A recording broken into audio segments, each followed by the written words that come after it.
IIBF এর BC certificate এক্সামের জন্য আমরা যে প্রস্তুতি পর্ব শুরু করেছিলাম, আজকে তার পঞ্চম অধ্যায়। বাকি চতুর্থ অধ্যায় পর্যন্ত সিলেবাস অনুযায়ী সমস্ত টপিকসই কভার হয়ে গেছে। আপনি যদি আমাদের চ্যানেলে একদম নতুন হন, তাহলে অবশ্যই আপনি আই বাটন থেকে ক্লিক করে বাকি ভিডিওগুলি দেখে নিতে পারেন এবং প্রস্তুতিকে 100% সম্পূর্ণ করার জন্য চ্যানেলটি অবশ্যই সাবস্ক্রাইব করে নিন এবং অবশ্যই একটি লাইক করতে ভুলবেন না। যদি কোনো মতামত থেকে থাকে তাহলে অবশ্যই তা কমেন্ট বক্সে জানাতেও ভুলবেন না। তাহলে চলুন দেরি না করে শুরু করি আজকের পর্ব।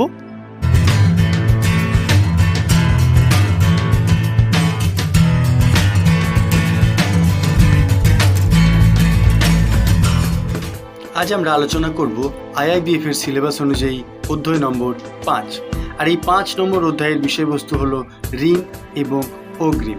বিশেষত এক্ষেত্রে আমরা খুচরো ঋণ সম্পর্কে বেশিরভাগটাই আলোচনা করব এবং এই অধ্যায় থেকে আমরা জানতে পারবো ঋণ কি ও বিভিন্ন ধরনের ঋণ সম্বন্ধে ধারণা, যেমন শিক্ষা ঋণ, গৃহ ঋণ, গাড়ির ঋণ, বস্তু উপভোক্তা ঋণ, ব্যক্তিগত ঋণ, ওভারড্রাফট, ক্রেডিট কার্ড, খুচরো ও মাঝারি উদ্যোগ ইত্যাদির বৈশিষ্ট্য সম্বন্ধেও জানতে পারব।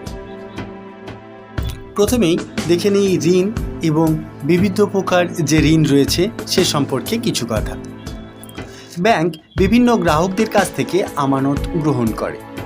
এই আমানতের টাকা ব্যাংক ঋণ হিসাবে প্রদান করে প্রতিষ্ঠানকে ব্যবসার সুবিধার জন্য ও সাধারণ মানুষকে তাদের ব্যক্তিগত প্রয়োজন, এবং তার বিনিময়ে ব্যাংক সুদ আদায় করে। সুতরাং অর্থনৈতিক উন্নতির জন্য যেসব গ্রাহকদের প্রকৃতই টাকার দরকার ব্যবসা চালানোর জন্য বা অন্যান্য কাজে, তাদের টাকার যোগান দেওয়া হলো ঋণ প্রদান। ব্যাংক সাধারণত নগদ ঋণ, ওভারড্রাফট, তাৎক্ষণিক ঋণ এবং মেয়াদি ঋণ দিয়ে থাকে। ঋণ গ্রহীতার ক্ষমতা এবং রকম অনুযায়ী ব্যাংকের ঋণকে মূলত কর্পোরেট ঋণ, ক্ষুদ্র ও মাঝারি ঋণ, কৃষি ঋণ, খুচরো ঋণ, বিদেশি মুদ্রা ঋণ, শিক্ষা ঋণ, গাড়ির জন্য ঋণ প্রভৃতি খাতে ভাগ করা হয়ে থাকে। এছাড়া ব্যাংকের ঋণ গ্রাহকদের দেওয়া সুরক্ষার সিকিউরিটি বা প্রতিপত্তির ওপর ভাগ করা হয়ে থাকে। সিকিউরিটি নানা ধরনের হতে পারে, যেমন জীবন বীমা পলিসি, ব্যাংকের জমার রসিদ, শেয়ার, ডিভেঞ্চার, জমি বাড়ি বন্ধ ইত্যাদি। যদি কোনো দিন কোনো সুরক্ষার উপর ঋণ দেওয়া হয় তাহলে তাকে বলা হয় সুরক্ষিত ঋণ, এবং যদি সুরক্ষা বিনা ব্যাংক ঋণ দেয় তাকে বলা হয় অসুরক্ষিত ঋণ। এখন আমরা দেখে নিই খুচরো ঋণ কি। খুচরো ব্যাংকিং বলতে আমরা বুঝি বাণিজ্যিক ব্যাংকগুলো যখন কোনো ব্যক্তিকে বা ব্যক্তিবিশেষকে লোন বা অ্যাডভান্স দিয়ে থাকে, যেমন ফিক্সড ডিপোজিট, চালু খাতা, সেভিংস অ্যাকাউন্ট ইত্যাদি হলো ব্যাংকের জন্য দায়।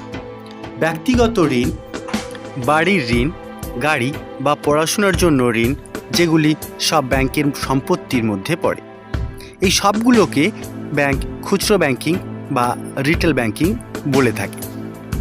ভারতবর্ষে খুচরো ঋণ বাজারে সর্বাধিক প্রচলিত পরিকল্পনাগুলি হল গৃহ ঋণ, গাড়ি কেনার ঋণ, উপভোক্তা ঋণ, পণ্য সামগ্রী কেনার জন্য ঋণ, শিক্ষা ঋণ, ক্রেডিট কার্ড ইত্যাদি। এসব ঋণ পরিকল্পনাগুলিকে গ্রাহকদের কাছে আকর্ষণীয় করে তোলার জন্য ব্যাংকগুলি বিভিন্নভাবে এবং বিভিন্ন নামে গ্রাহকদের কাছে তুলে ধরে। তবে সাধারণত 20,000 টাকা থেকে 1 কোটি টাকা পর্যন্ত ঋণগুলিকে খুচরো ঋণ বলা হয়। এক্ষেত্রে বলে রাখি, গৃহ ঋণের ক্ষেত্রে পরিশোধের সময়সীমা রাখা হয় 15 থেকে 20 বছর এবং অন্যান্য ঋণের ক্ষেত্রে তা 5 থেকে 7 বছরের মধ্যে। যাই হোক, এখন আমরা দেখে নিই ঋণের বিভিন্ন শ্রেণীবিভাগ এবং তার টার্গেট গ্রুপ কারা কারা।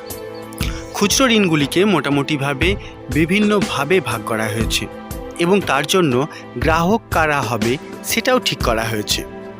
যেমন এক, গৃহ ঋণ দেওয়া হয় চাকুরিজীবী এবং স্বনিযুক্তি পেশার লোকজনদের জন্য।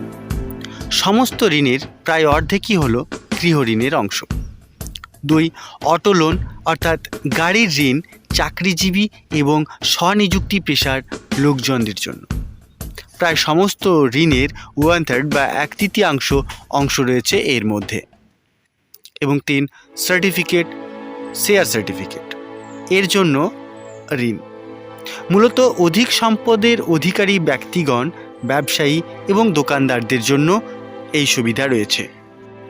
4 নম্বর রয়েছে ব্যক্তিগত ঋণ। ব্যক্তিগত ঋণ দেওয়া হয় চাকরিজীবী এবং স্বনিযুক্তি পেশার লোকজন, ব্যবসায়ী এবং দোকানদারদের মধ্যে। এই ঋণ মূলত উপভোগকারী এবং সুরক্ষিত নয়, অর্থাৎ কোনো রকম সম্পত্তি বন্ধক রেখে এই ঋণ দেওয়া হয় না।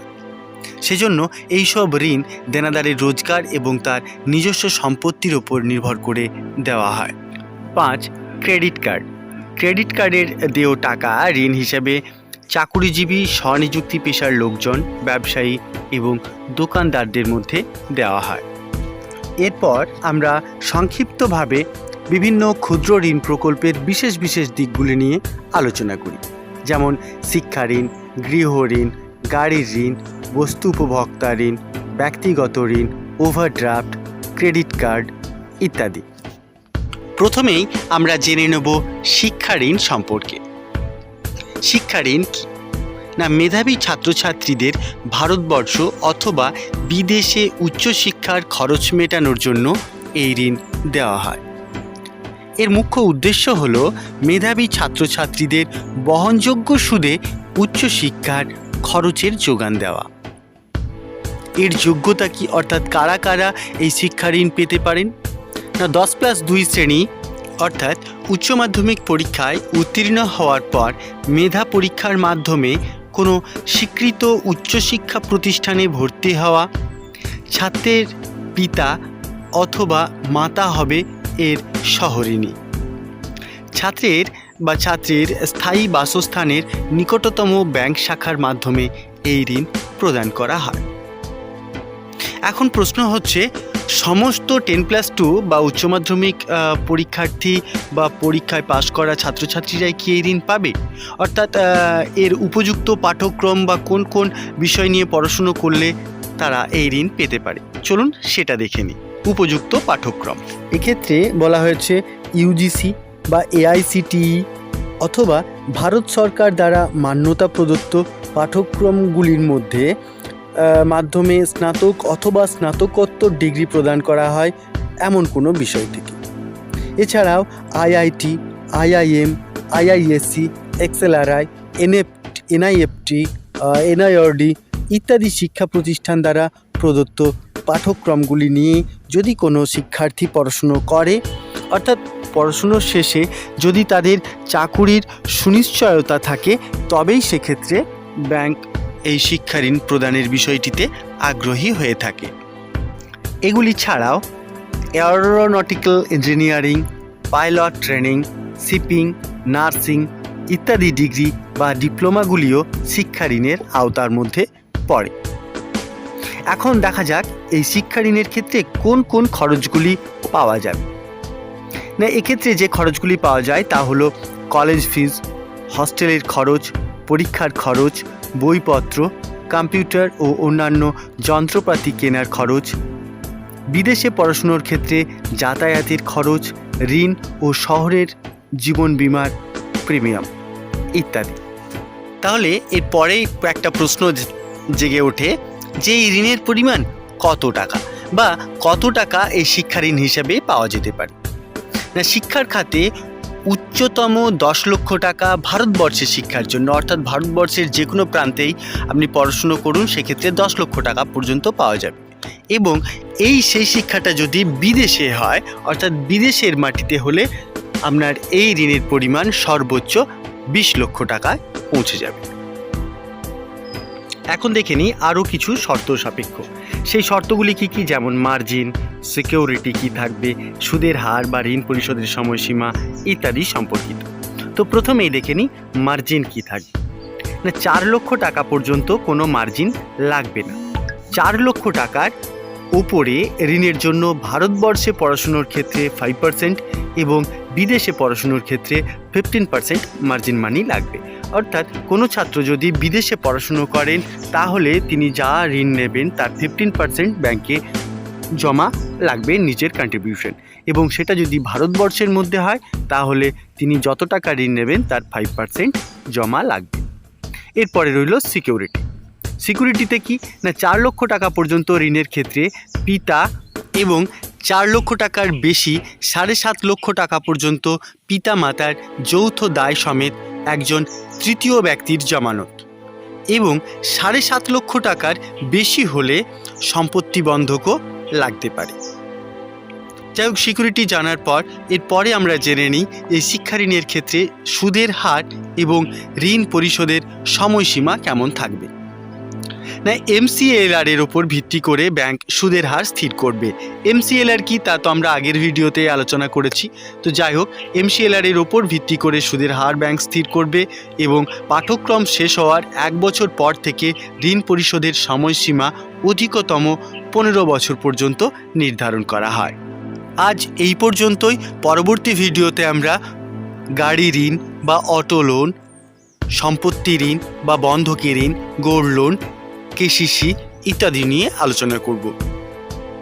দেখা হবে পরবর্তী ভিডিওতে। Thank you.